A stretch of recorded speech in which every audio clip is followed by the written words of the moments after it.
possível que você não tenha visto quase nada das Paralimpíadas do Rio, ignorada pela maioria dos canais de TV, que pareceram ignorar também que cerca de 10% dos brasileiros têm alguma deficiência física. É uma população de 20 milhões de pessoas que lutam contra o preconceito e os problemas de acessibilidade.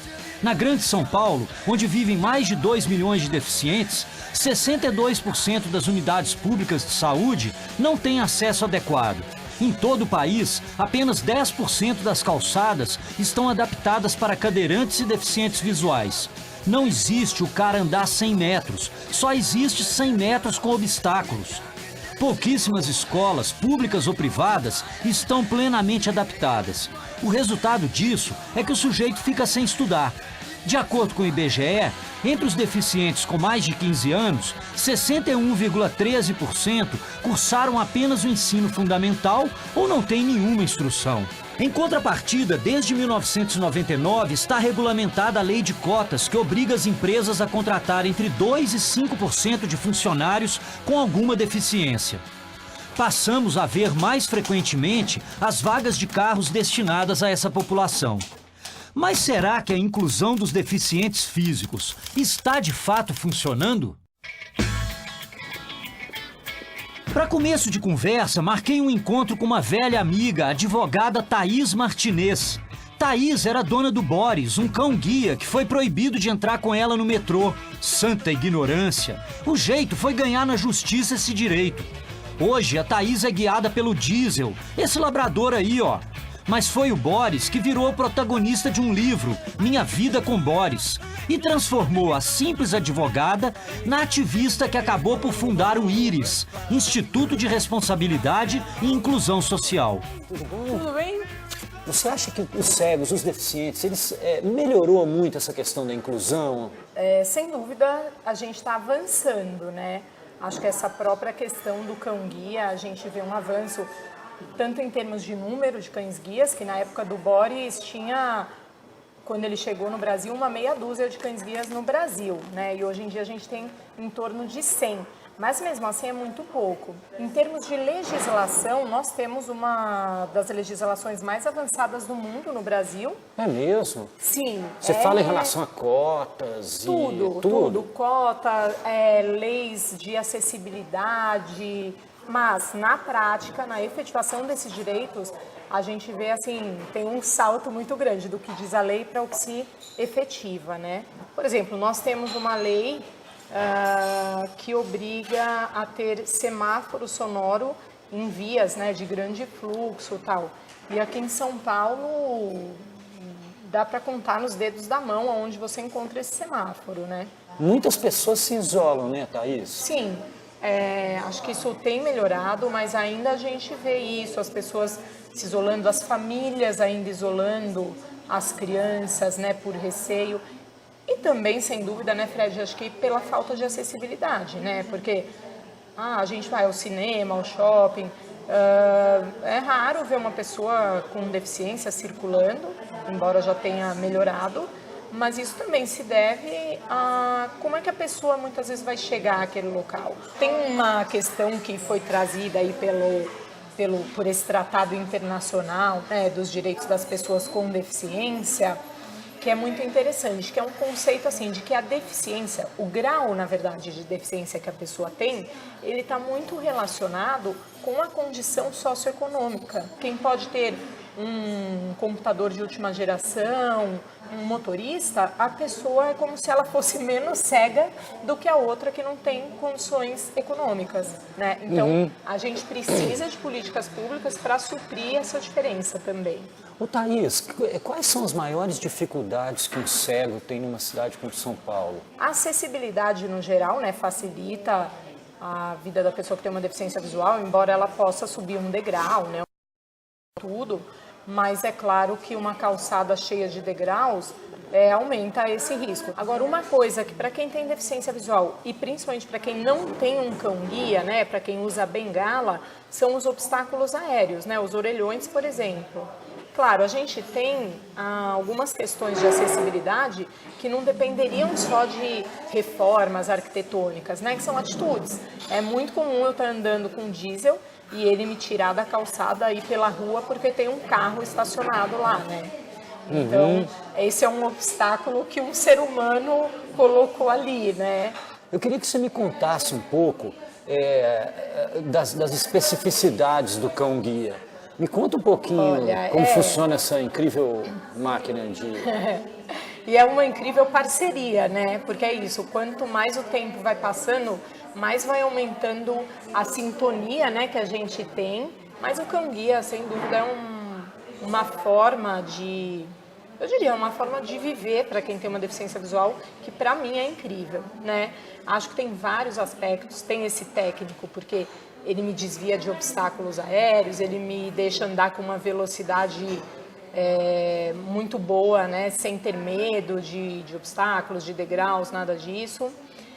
Mas eu acho que também tem um aspecto bem interessante que é a aproximação das pessoas que ele propicia, né?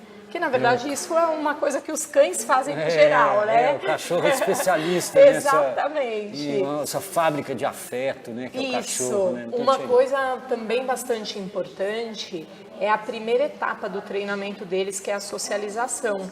E, aliás, eu acho uma das etapas mais bonitas, né? Porque ela é toda feita por uma família voluntária que adota esse filhote quando ele tem uns 2 meses de idade.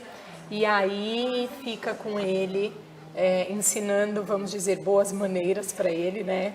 E quando esse cão estiver maduro, aí sim ele vai para o treinamento propriamente dito. Ô Thaís, depois do seu embate lá com o metrô, é que você fundou o Instituto Íris? Foi a partir daquela experiência? Foi a partir daquela experiência, não tinha ainda terminado, né? A batalha judicial, vamos dizer. O Instituto Íris, ele foi fundado em 2002, né? E com esse intuito de, primeiro, fazer com que mais pessoas pudessem ter cães-guias, né, no Brasil.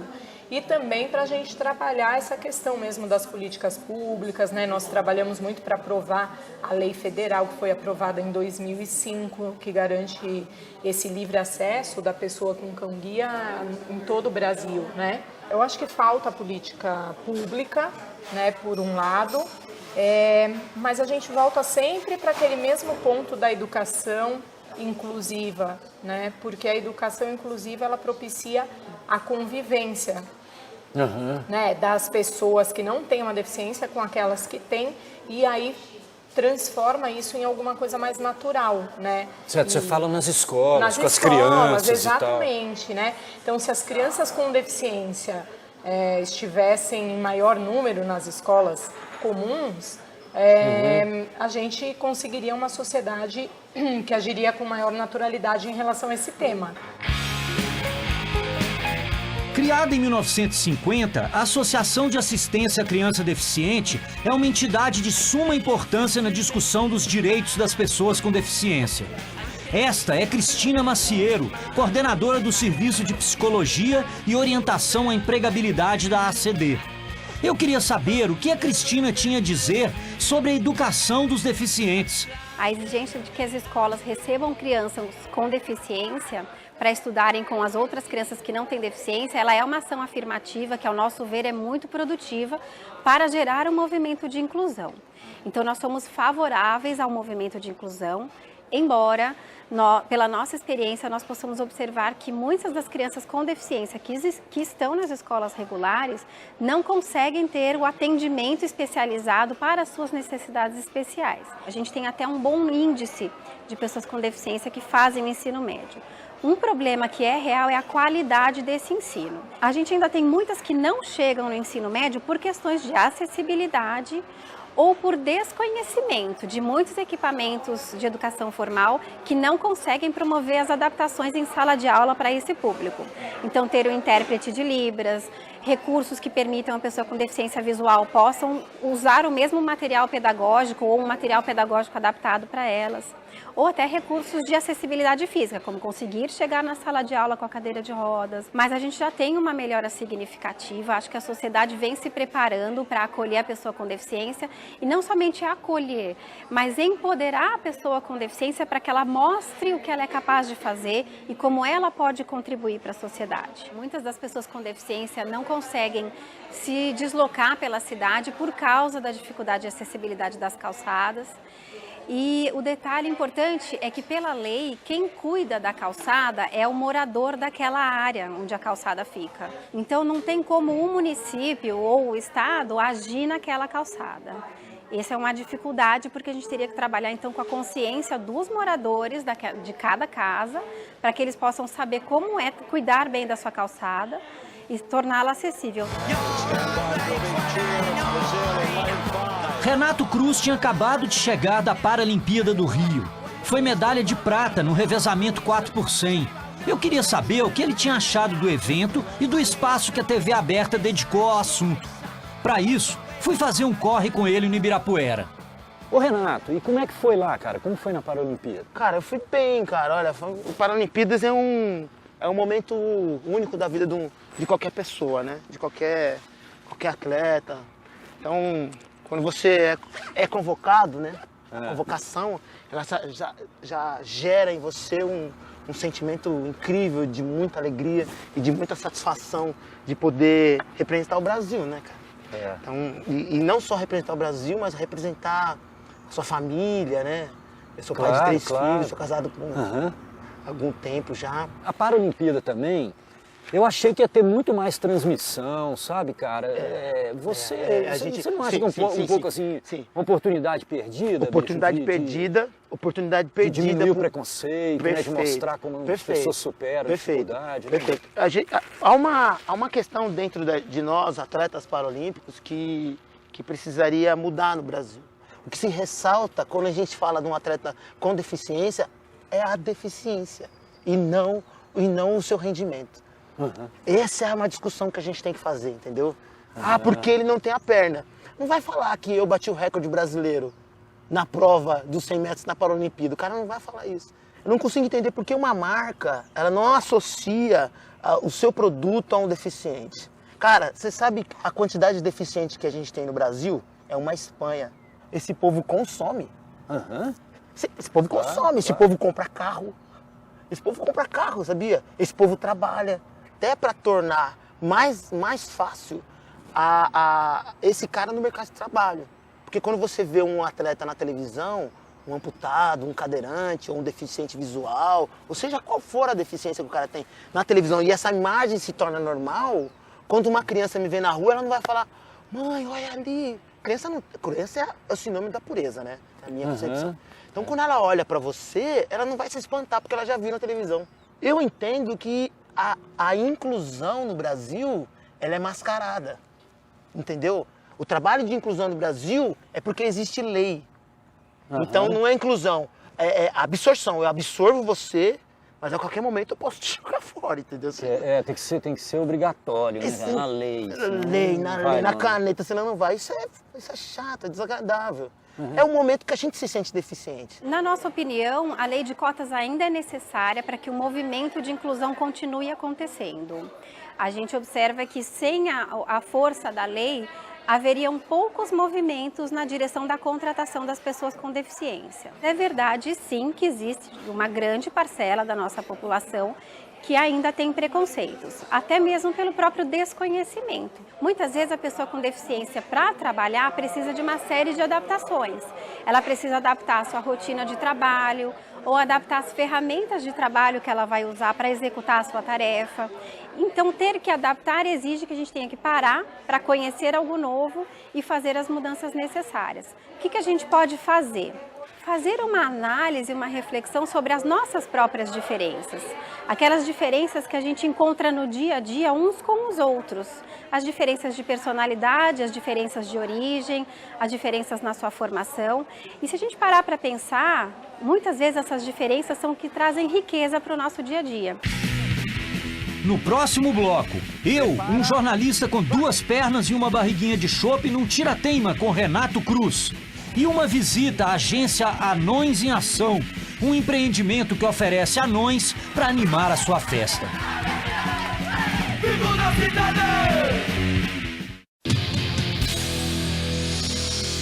A inclusão dos deficientes físicos está de fato funcionando ou as pessoas continuam excluídas, sofrendo com preconceito e outros obstáculos como os degraus nas calçadas? Para falar disso, eu tinha cruzado o Renato, medalhista paralímpico, já pensando em desafiá-lo nos 100 metros rasos no final.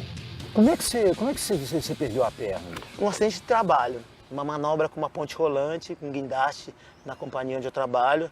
A peça estava mal colocada numa prateleira e a ponte bateu nessa peça e eu não vi e veio para cima de mim. Uma peça de 400 quilos. Nossa Senhora. Foi um dia terrível, né? E a partir daí me tornei um deficiente físico com todos os seus medos e anseios de saber qual seria o seu limite, né? Você se tornou uma pessoa melhor, velho? Eu não sei se eu era uma pessoa ruim. Entendeu? Mas eu acho que eu fiquei um pouco melhor, entendeu? Eu acho que até eu aprendi a me posicionar um pouquinho melhor na sociedade, entendeu? Você era atleta, corria, Sedentário, antes disso? sedentário. E aí ele entrou na sua vida, o esporte entra na sua vida, por quê, cara? Depois que eu voltei a trabalhar. Eu não quis me aposentar por invalidez. E quando eu voltei a trabalhar, eu me deparei com um sujeito muito gente boa, João Bernardo das Neves, entendeu? Maratonista. Esse cara falou pra mim assim, bicho, tem um monte de gente na mesma condição que você e que pratica esporte, cara, que corre. Você não corre porque você não quer. Eu endoidei. Comecei a correr com os caras. Dia 31/8/2008 fui pra uma prova de 10 km. Aí eu termino a prova com 1h10, cara. Com a certeza que eu tinha encontrado a vibe da minha vida. Foi a primeira Paralimpíada. Primeira Paralimpíada. E aí, você trouxe a medalha? Trouxe a medalha, cara. Deixa eu ver. Boneco mais fofo do mundo é meu, tá? Só pra deixar claro. Você ganhou na hora da medalha, né? Deixar claro que é meu. Não, é seu. Tudo bem? Não vamos brigar por causa disso. Pô, que belezinha esse case. Maravilha, cara. Maravilha. Essa foi a de prata que você ganhou. Medalha de prata que eu tive no revezamento, junto com uma equipe maravilhosa.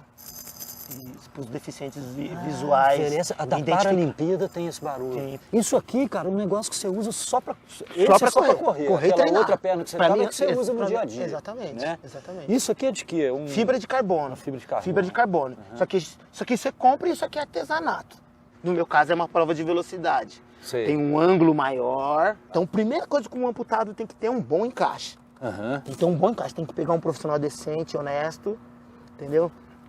Que vai fazer um encaixe legal pra você, que você vai ter uma qualidade de vida show. Aí depois vamos pensar na perna, que tipo de perna que você quer? É pra andar, é pra correr? Se eu correr com você aqui, você vai acabar comigo assim, cara? Eu vou ficar muito atrás de você. Eu posso experimentar? Vambora, vamos brincar um pouco. Você vai treinar aí, eu vou, a gente, sei lá, a gente faz uns 100 metros aí. Prepara, vai!